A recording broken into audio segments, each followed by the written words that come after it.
Un lion, à tête humaine, taillé d'un seul bloc au cœur du désert égyptien. C'est l'un des monuments les plus connus d'Égypte et pourtant, il a gardé tout son mystère. On en sait très peu à son sujet. Il n'existe aucune archive. Le sphinx est gigantesque et énigmatique. Quelque chose nous échappe. Des chercheurs tentent de mettre un nom sur ce visage et de résoudre l'une des énigmes de l'Égypte antique.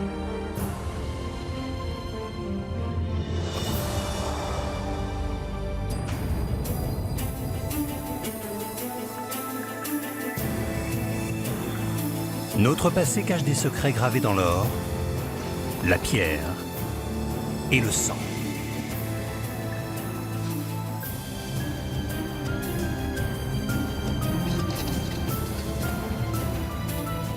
Ce sont autant de trésors qui nous permettent de déchiffrer les énigmes de l'histoire.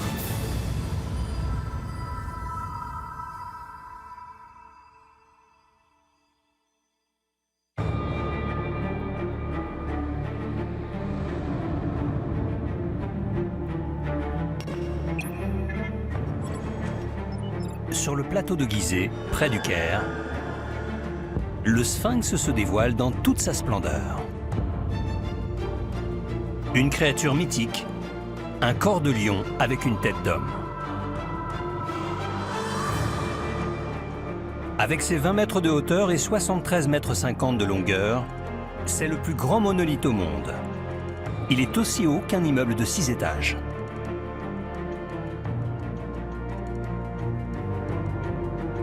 Il protège l'entrée des pyramides.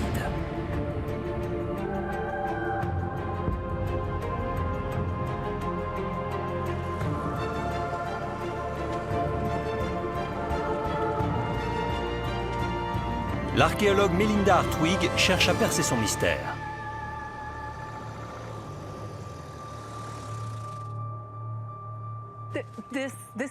C'est impressionnant. On comprend pourquoi les voyageurs de toutes origines ont été captivés. Comment ne pas l'être? Depuis la fin du XVIIIe siècle, le sphinx attire des explorateurs. C'est l'une des sculptures monumentales les plus étudiées de l'Antiquité. Pourtant, il garde son secret. Il n'existe aucun texte contemporain de sa construction. Les Égyptiens ne le mentionnent pas. Les archéologues continuent à se demander qu'est-ce que c'est? Qui l'a construit? Des scientifiques sont déterminés à déchiffrer l'énigme du sphinx. Quand a-t-il été érigé? Pourquoi? Et à qui appartient ce visage? Chaque statue représentait quelqu'un. Ce pouvait être un anonyme, un roi ou une divinité. Est-ce un acte de dévotion de la part d'un fils pour la mémoire de son père? Il affirme au monde entier qu'il est l'héritier légitime en droit de gouverner. Est-ce une partie d'un projet bien plus vaste? Le but de toutes ces constructions était d'assurer la vie éternelle au pharaon. À quoi ressemblait l'édifice à l'origine? Si on se base sur les preuves existantes, il est clair que c'était un lion. Plusieurs théories s'affrontent.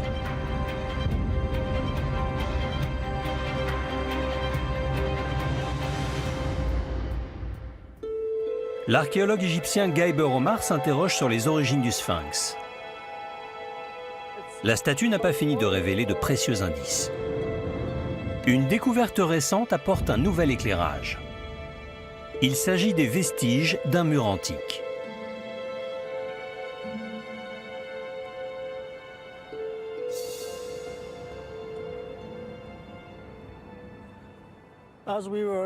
Au cours de nos fouilles, on a aperçu une partie du mur.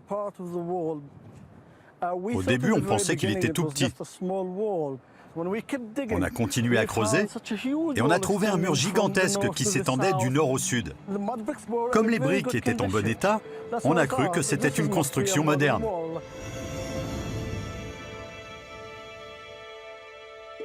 Le chercheur constate que le mur encercle le sphinx et les temples en ruine qui lui font face. On voyait le sphinx comme le gardien des pyramides, mais cette découverte suggère que c'est lui qui est protégé.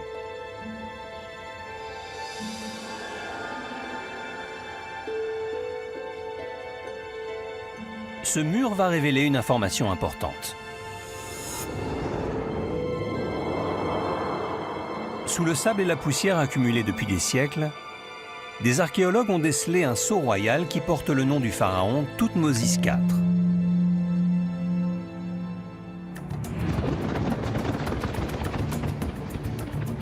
Thoutmôsis IV a régné sur l'Égypte au cours de la 18e dynastie, au début du 14e siècle avant notre ère. Connu pour ses projets architecturaux ambitieux, ce pharaon aurait-il pu être le créateur du sphinx?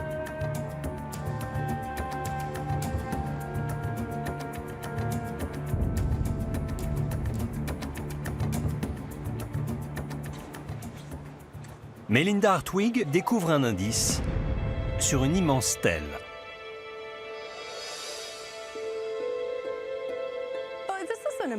Elle est stupéfiante. C'est la première fois que le sphinx est mentionné quelque part.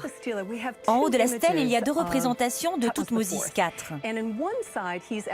Sur l'une, il apporte de l'encens au sphinx et sur l'autre de l'eau. Le sphinx est allongé sur son piédestal juste devant lui. Une légende est gravée sur la stèle.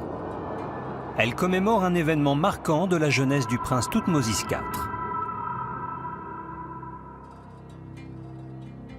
Alors qu'il chasse, Thoutmôsis tombe sur le sphinx enseveli jusqu'au cou. Épuisé par la chaleur, le prince s'endort à l'ombre de l'immense statue. Le sphinx lui apparaît alors en rêve.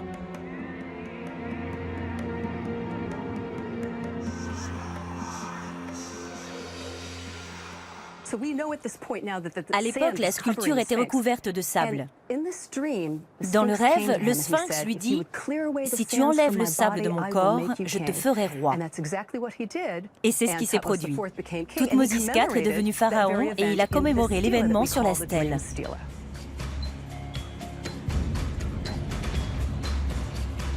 Thoutmôsis IV n'était pas destiné à devenir pharaon. Mais son frère aîné meurt subitement. Il monte alors sur le trône et annonce que le sphinx a tenu parole. Thoutmôsis IV n'aurait donc pas fait construire le sphinx. Quand il accède au pouvoir, la statue existe déjà depuis longtemps.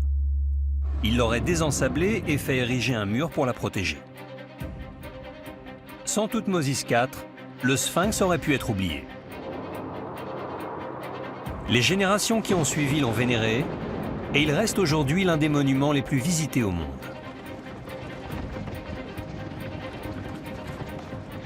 Le culte du sphinx prend de l'ampleur avec Thoutmôsis IV. À partir de cette époque, le sphinx devient un lieu de pèlerinage.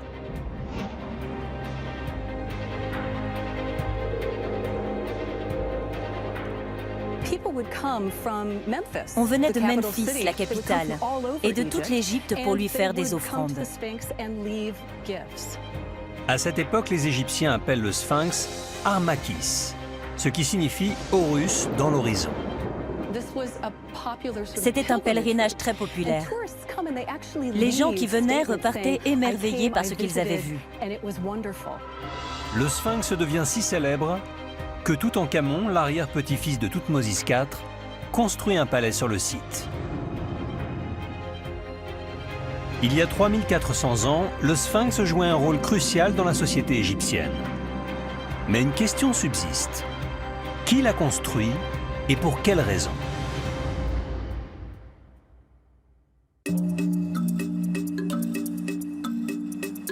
Très peu d'éléments subsistent pour percer son secret. Son créateur reste inconnu et on ne sait pas quand il a été érigé.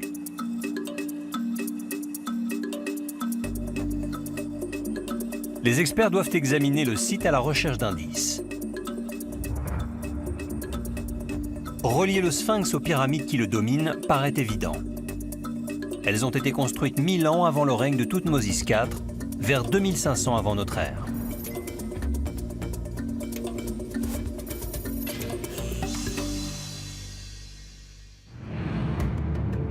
La pyramide du pharaon Képhren est située juste derrière le Sphinx. La statue pourrait donc être son œuvre. Mais il est très difficile de le prouver.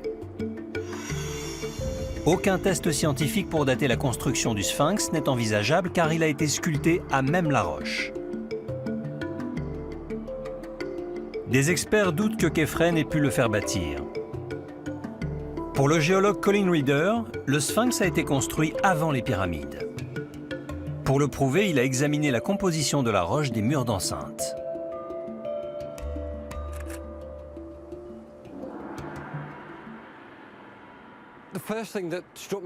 J'ai été frappé de voir que l'érosion suit un processus particulier et qu'il n'y en a que sur les murs. Regardez ces formes arrondies. La roche est complètement bombée. On voit les démarcations. On remarque des sillons un peu partout. La pierre a une forme rebondie. Elle est lisse en haut et rugueuse en bas. Un seul phénomène a pu créer cela, un écoulement d'eau. Il y a des millénaires, cette région d'Égypte était bien plus humide. De fortes pluies s'accompagnaient souvent de crues subites.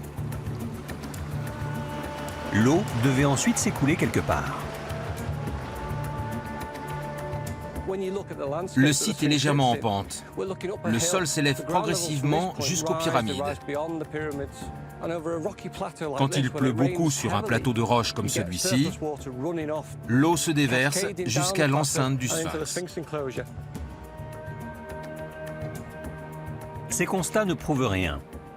Mais le géologue les associe à un autre indice un peu plus en amont du site.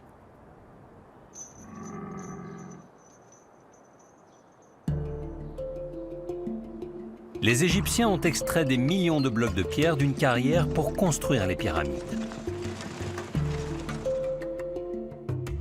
Aux yeux du géologue, la localisation de cette carrière fournit une information capitale.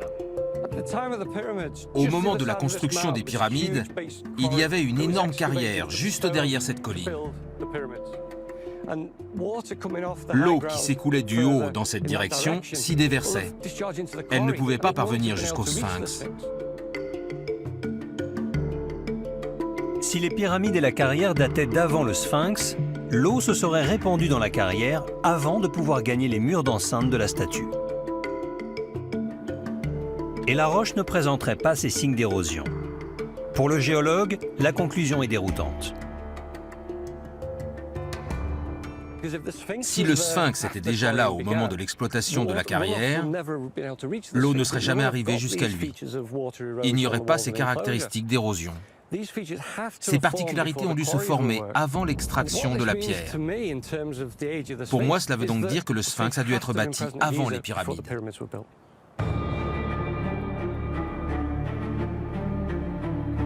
Le Sphinx a-t-il vraiment pu être édifié avant?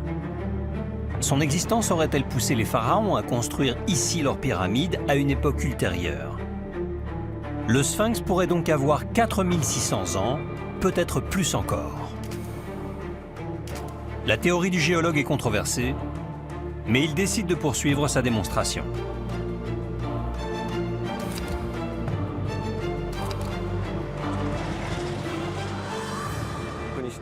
Quand on regarde le Sphinx d'ici, les proportions sont fausses.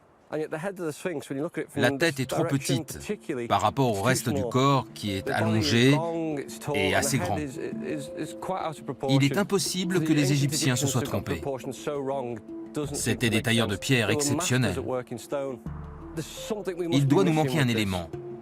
Le puzzle est incomplet. La réponse se trouve dans la pierre. Pendant longtemps, le Sphinx était ensablé jusqu'au cou. À d'autres endroits de Gizeh, le sable protège la roche enterrée dessous. La tête a été exposée à des tempêtes de sable et aux effets du soleil. Elle devrait être plus abîmée que le corps. Et pourtant, on constate l'inverse. Il n'y a qu'une seule explication à cela. La tête a dû être resculptée. Elle a été retaillée à l'effigie d'un pharaon à une autre époque. On arrive à la conclusion qu'à la base, ce n'était pas un sphinx. D'après le géologue, la construction du sphinx serait antérieure à celle des pyramides et il n'avait pas du tout cette physionomie. Il y a des milliers d'années, le climat était plus humide et il y avait beaucoup d'animaux sauvages. Le plus grand prédateur était le lion, animal vénéré par les Égyptiens.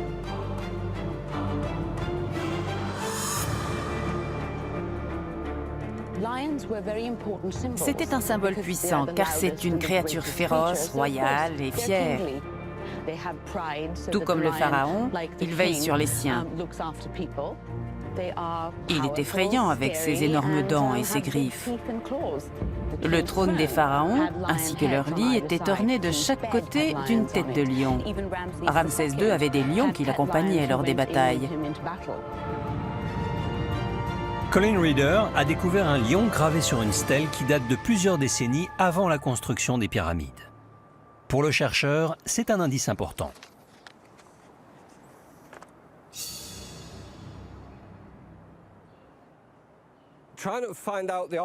J'ai cherché des représentations anciennes de lions et je suis tombé sur celle-ci.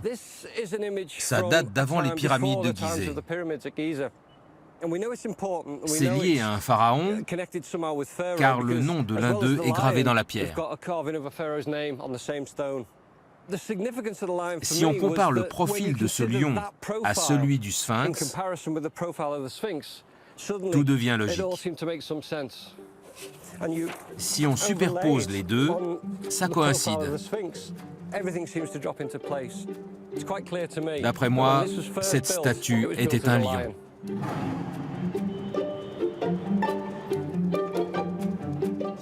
Cette statue conservée au musée du Caire est le plus ancien sphinx égyptien. Elle est abîmée au niveau du cou et de la tête. Les oreilles du lion ont dû être découpées et la pierre a été refaçonnée pour représenter un visage humain.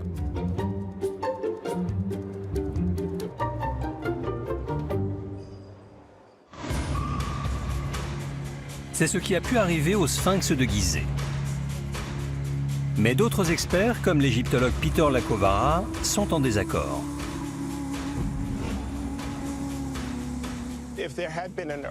Si le sphinx avait été sculpté plus tôt, on s'attendrait à voir des monuments d'anciens pharaons en lien avec lui, à trouver des preuves concernant le lieu d'habitation ou les outils des ouvriers. On n'a rien de tout ça. C'est impossible que ce soit une structure antérieure. Une chose est sûre, quelqu'un a ordonné la sculpture de cette tête humaine. Qui a cherché à être immortalisé de la sorte?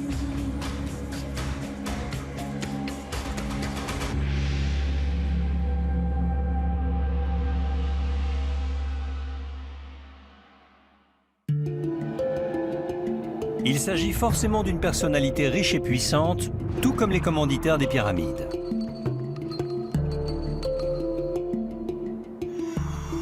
La pyramide qui se trouve derrière le sphinx a été commandée par le pharaon Khéphren. Il a également fait ériger les deux temples à proximité. La plupart des experts pensent en toute logique qu'il a fait tailler le sphinx. Le sphinx relie les temples aux pyramides édifiées par Khéphren. C'est un peu le gardien de ces monuments.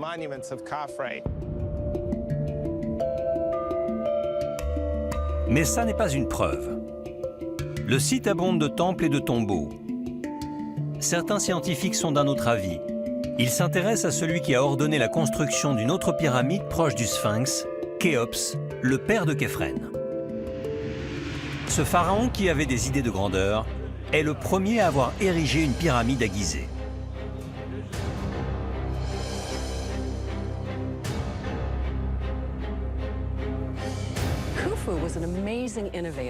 C'était un précurseur, on ne peut pas minimiser son héritage. Il a fait bâtir la plus grande pyramide d'Égypte dans le désert. Il a fallu une vingtaine d'années et 2 300 000 blocs de 2 tonnes pour construire cette pyramide de 147 mètres de haut. À l'époque, c'était la plus haute structure du monde.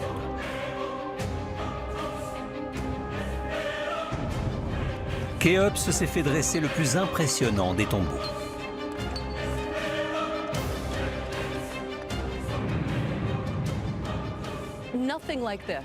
Il n'y avait jamais rien eu de tel. C'était une forme de propagande. Le pharaon affichait son pouvoir. Khéops avait déjà inscrit l'Égypte dans de grandes réalisations architecturales. Pourquoi ne pas faire graver son visage dans la pierre pour l'éternité? La construction de la Grande Pyramide a été longue et douloureuse.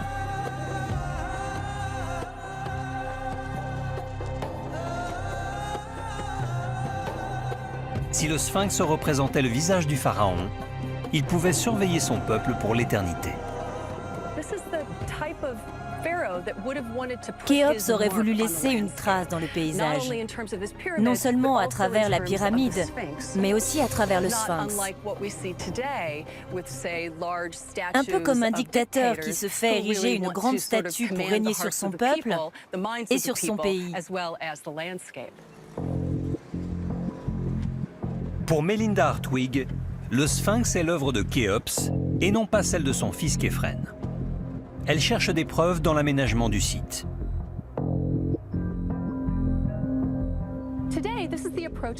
La plupart des touristes arrivent par là. Le Sphinx est devant eux et la pyramide de Khéphren derrière. C'est la perspective qu'on a en venant du Caire. Mais à l'époque, les gens avaient un autre point de vue car ils arrivaient par le sud. Aujourd'hui, les touristes arrivent par le nord-est.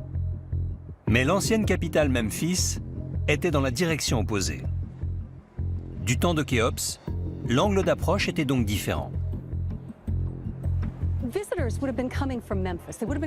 Les visiteurs affluaient de Memphis depuis le sud. Voilà la vue qui s'offrait à eux. Le Sphinx de profil et la pyramide de Khéops, mais pas celle de Khéphren. On a donc l'impression de voir l'espace en 2 dimensions, ce qui comptait beaucoup pour les Égyptiens. Les Égyptiens apprécient les profils dans les sculptures et les gravures. Certaines œuvres sont même conçues pour être regardées de profil. Si on regarde ce paysage de leur point de vue, le Sphinx semble garder le tombeau de Khéops.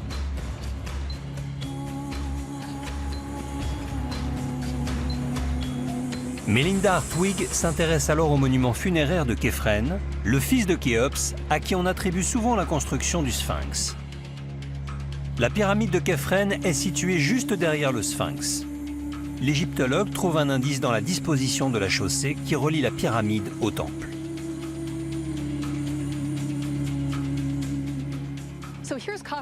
Voici la chaussée funéraire. Le corps du pharaon a emprunté ce passage avant d'être enterré dans la pyramide. Mais quand on examine sa position, quelque chose ne va pas. La chaussée devrait passer par là, juste devant moi, puis se diriger vers l'est. Mais au lieu de ça, elle bifurque sur la droite. Traditionnellement, la chaussée qui mène à la pyramide d'un pharaon va tout droit vers l'est. Or, celle-ci est différente. Elle fait un angle et semble contourner le Sphinx.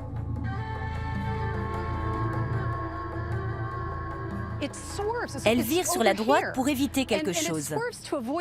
Il s'agit du Sphinx. Le Sphinx était donc là avant Khéphren. Si c'est le cas, le Sphinx pourrait avoir été bâti par Khéops. Melinda Hartwig quitte le plateau de Gizeh pour confirmer sa théorie. Elle se rend dans le seul endroit au monde où on trouve une similarité entre le Sphinx et Khéops. Le musée du Caire.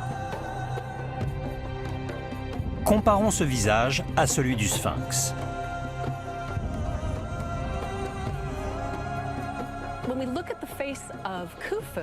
Khéops a un visage assez plat, les oreilles en avant et des yeux bien enfoncés.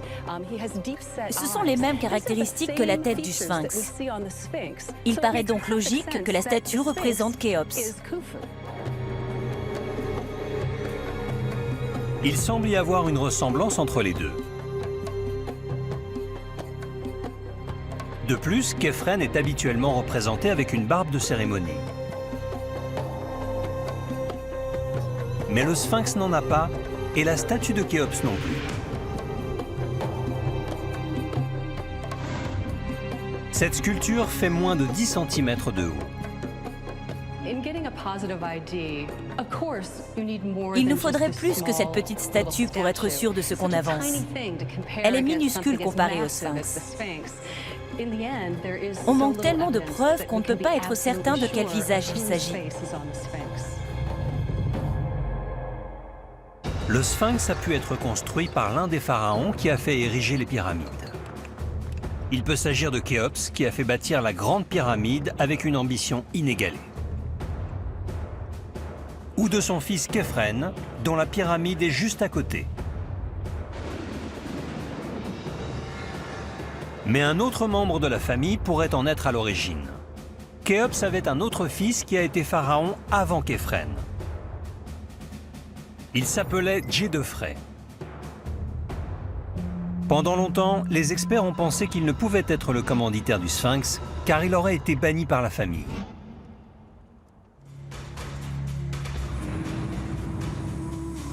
D'après la légende, Djedefre aurait tué son frère Khawab Ier pour s'emparer du trône. Le meurtre aurait créé un conflit au sein de la famille. Comment alors lui prêter la construction du sphinx?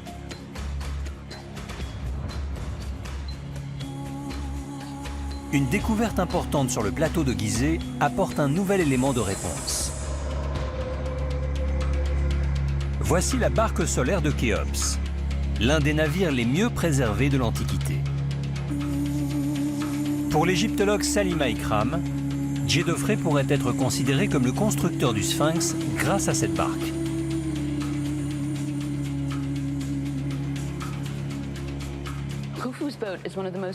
C'est l'un des plus incroyables objets anciens retrouvés en Égypte. Il a été utilisé par Khéops de son vivant. On le voit ici dans toute sa splendeur, mais on l'a retrouvé en pièces détachées dans une fosse près de la pyramide de Khéops. Khéops devait s'asseoir au centre, entouré d'hommes qui ramaient. À sa mort, la barque a été démontée et toutes les pièces ont été transportées sur le plateau de Gizeh et enterrées avec lui. Des offrandes funéraires de ce type étaient essentielles. Les Égyptiens pensaient qu'à sa mort, le pharaon devait être transporté en barque vers l'au-delà pour préserver l'avenir de leur pays. Pour les Égyptiens, le soleil traverse le ciel avec le pharaon dans une barque pendant la journée. La nuit, l'astre et le navire entament un périple souterrain contre les forces du chaos et les démons. Puis le jour renaît. C'est un cycle continuel. Cette barque était indispensable car elle assurait le lever et le coucher du soleil, la continuité du cosmos et la survie de l'Égypte. Cette barque solaire était l'œuvre de Khéops. Salima Ikram s'aventure dans la fosse où elle a été retrouvée.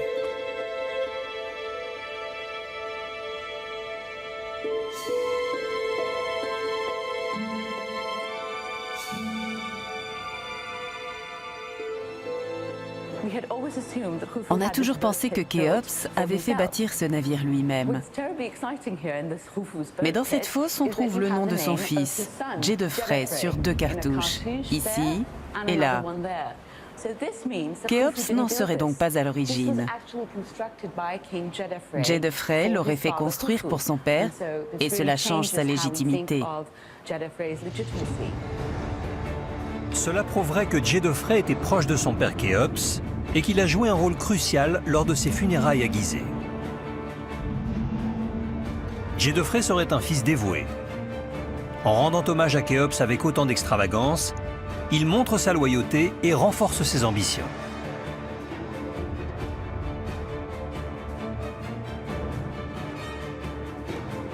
Déterminé à honorer la mémoire de son père, Djedefre aurait-il pu faire édifier le Sphinx à l'effigie de Khéops?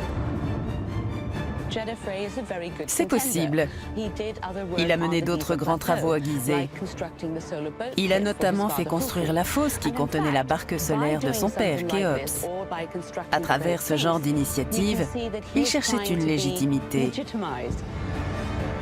4 théories différentes s'affrontent. Le Sphinx a-t-il été sculpté avant les pyramides et avait-il une tête de lion? Est-ce l'œuvre du pharaon Khéphren, de son père Khéops ou de Djedefre, le fils aîné de Khéops? Les scientifiques doivent chercher d'autres preuves dans la roche du plateau de Gizeh et les monuments qui entourent le site.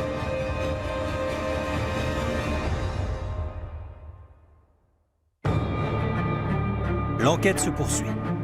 Le Sphinx était-il un lion à l'origine? Est-ce la création du pharaon Khéops?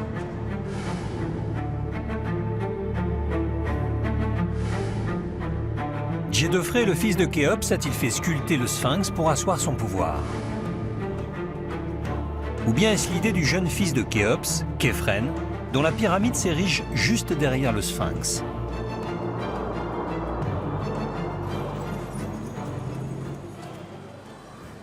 Le professeur Peter Lacovara décide d'examiner la chaussée montante de Khéphren. Elle passe juste à côté du Sphinx et remonte légèrement jusqu'à la pyramide de Khéphren. Voici la chaussée qui relie la pyramide au temple.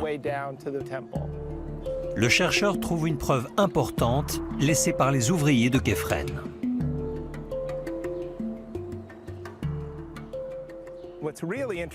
Une ouverture a été bouchée par ces blocs plus récents.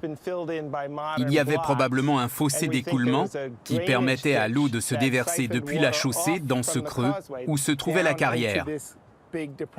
Cette zone aurait été inondée en cas de forte pluie. Le fossé d'évacuation avait pour but d'éviter que la chaussée soit inondée. L'eau de pluie pouvait s'écouler dans la zone où se trouve le Sphinx. Pour le chercheur, c'est une preuve que le Sphinx n'existait pas avant Khéphren. Si le Sphinx avait été bâti par Khéops, on n'aurait pas ensuite décidé d'inonder cette zone. Il n'y aurait aucune raison de laisser l'eau se déverser sur ce monument. Pour moi, c'est une preuve que le Sphinx a été construit par Khéphren vers la fin de son règne. Si le professeur a raison, quand Khéphren accède au pouvoir, cette zone est une fosse qui sert à recueillir l'eau de pluie et le Sphinx n'a pas encore été sculpté.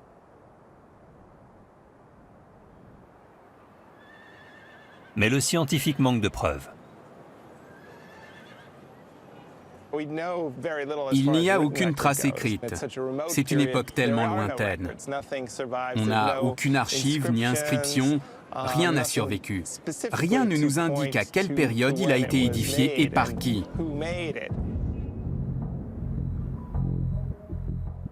Contrairement aux pyramides, le Sphinx n'a pas été construit à partir de blocs de pierre transportés jusqu'au site.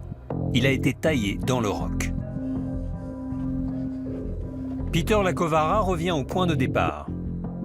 Si le Sphinx a été sculpté à partir d'une énorme roche dans une carrière, il veut analyser comment il a été conçu.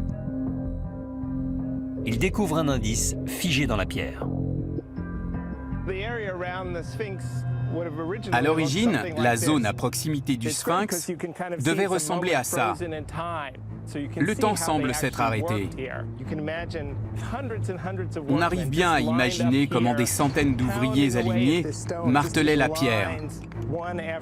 Les uns à côté des autres, ils brisaient la roche.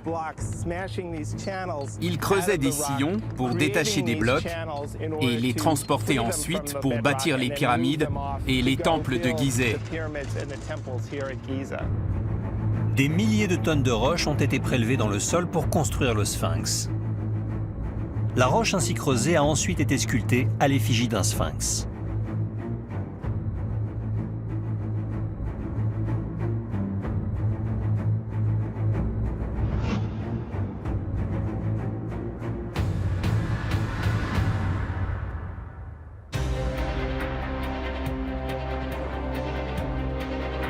Une preuve essentielle liée à la composition de la pierre se cache sous la surface du colosse.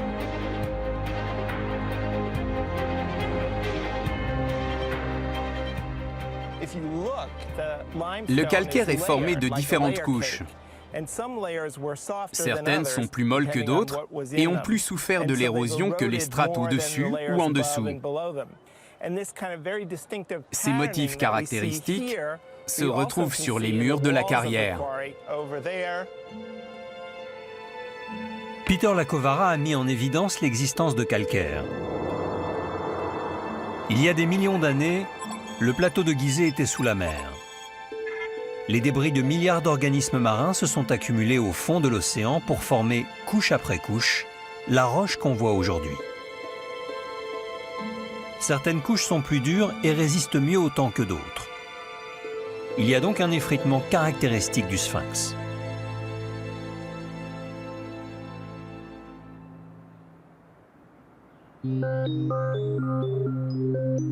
Lorsqu'il s'approche du temple construit par Képhren, Peter Lacovara constate la même disposition de roches tendres et dures. Les rainures des murs du temple et celles du sphinx sont identiques.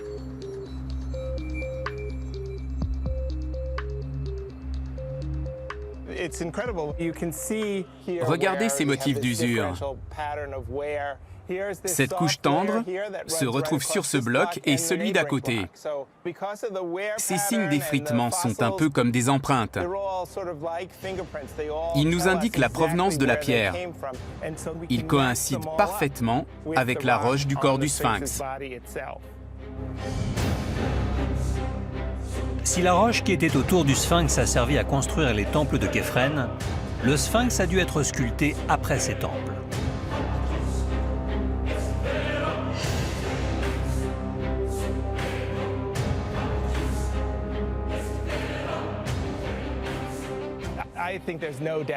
Pour moi, Képhren a forcément bâti le sphinx. Tous les éléments nous l'indiquent. Les autres hypothèses ne tiennent pas la route. C'est une conclusion logique, la seule qui paraît cohérente. Si la théorie du chercheur est fondée, Képhren a bien fait bâtir le sphinx et ce n'est ni l'œuvre de son père Khéops, ni celle de son frère Djedefre.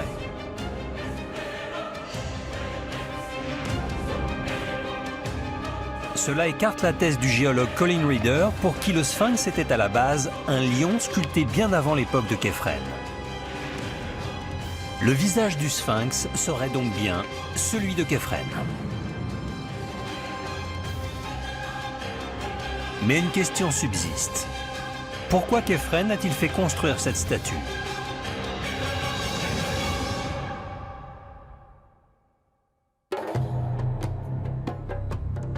Le sphinx de Gizeh est le plus grand monolithe au monde. Il aurait été taillé il y a environ 4500 ans, sous le règne de Képhren. Qu'est-ce qui a poussé ce pharaon à ériger cette sculpture monumentale ? L'égyptologue Zahi Hawass vient d'exhumer un tombeau près du sphinx.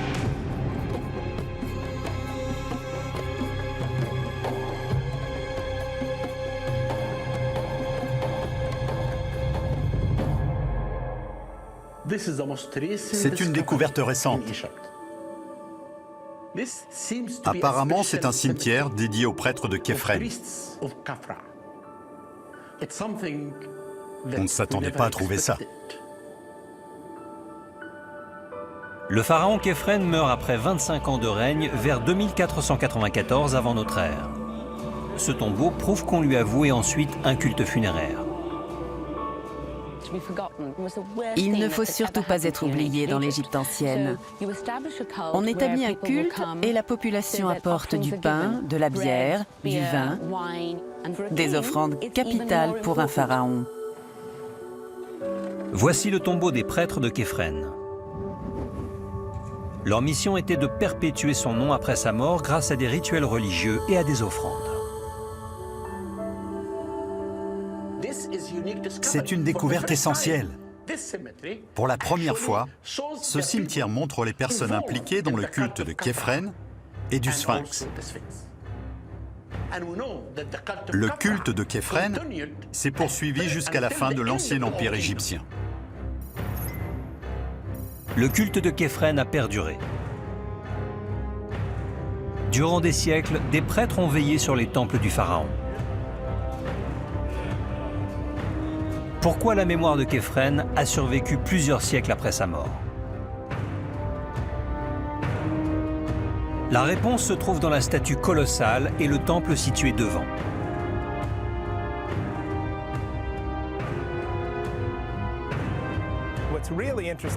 L'architecture de ce temple est intéressante.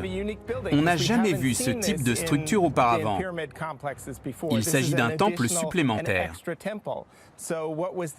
Que fait-il là? Il doit avoir un lien avec le sphinx qui surgit derrière.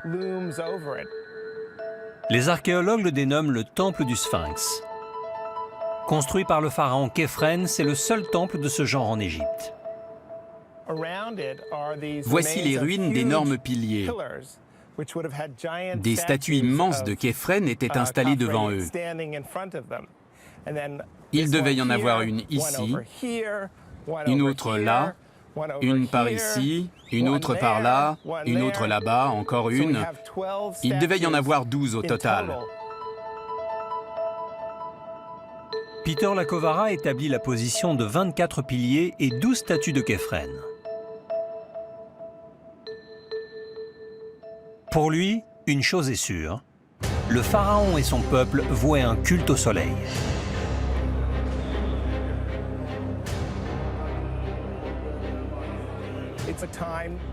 À cette époque, le dieu du soleil est de plus en plus important dans la religion égyptienne. Le symbolisme solaire de ce temple est évident. On le voit au nombre de statues qui représentent les heures d'une journée. Voici l'énigme du sphinx révélé. Ce n'est pas seulement un monolithe taillé dans un plateau rocheux, c'est aussi une sculpture cosmique.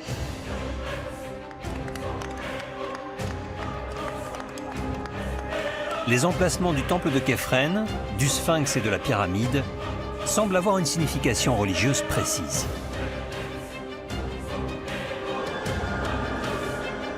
Au moment des équinoxes de printemps et d'automne, les deux périodes de l'année où le jour et la nuit ont une durée égale, les ombres du sphinx, du temple et de la pyramide sont parfaitement alignées au lever et au coucher du soleil.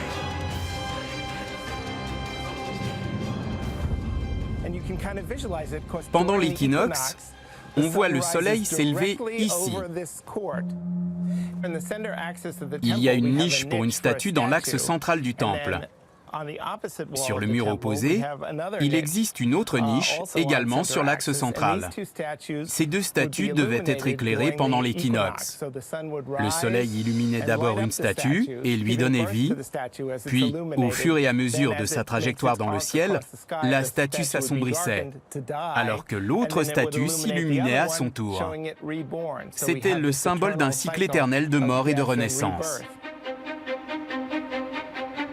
À ces moments précis de l'année, le soleil passe au-dessus du temple, descend derrière le sphinx pour mourir à la base de la pyramide de Képhren.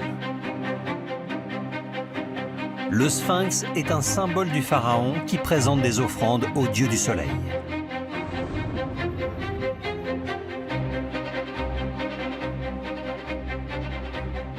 C'est une représentation gigantesque de Képhren qui offre son temple au dieu. Pourquoi avoir choisi un corps de lion? L'animal symbolise le pharaon et le soleil.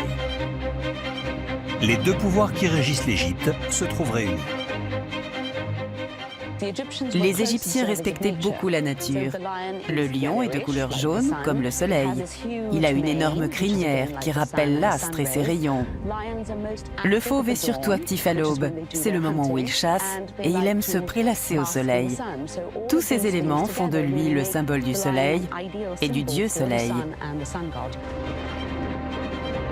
Un homme a fait graver son visage dans la pierre. Mais la signification du sphinx est bien plus symbolique.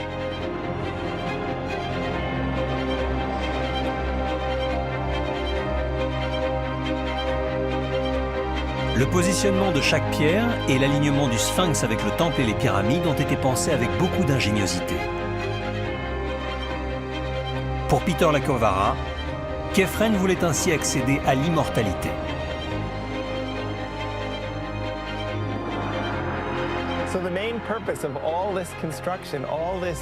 L'objectif de ces constructions était d'assurer la vie éternelle au pharaon Khéphren. Elles garantissent la résurrection du pharaon qui trouve sa place dans un cycle éternel. Bien après que son monde ait disparu, l'immortalité de Khéphren est effectivement assurée.